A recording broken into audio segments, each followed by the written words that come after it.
Dude, not funny, I cursed. All right. You want to check it out? As I looked down the dark stairs that led somewhere below, a feeling of apprehension washed over me. I didn't feel so sure about my words anymore. Finally, I nodded. We each got a hold of a flashlight and started our descent.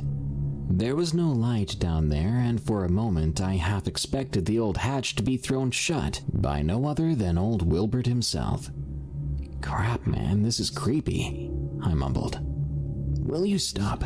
I don't like this any more than you do. Once we'd made it down the stairs, we found ourselves in a small, damp room. It was empty. Small, isn't it? Sure is, I said.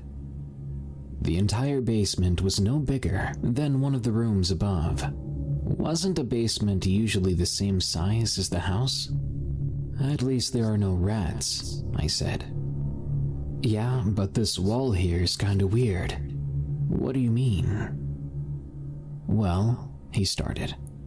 Look at the moss and the dirt on all the others. This one's different. Looks kinda new to me. And now that he'd said it, I noticed it too.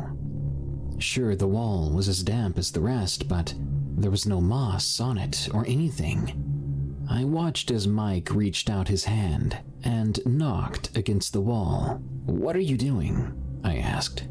Shh. He shushed me. He went to one of the other walls and knocked there, then came back and knocked again. Sounds hollow. We both stared at each other. You think that's where the rodents came from?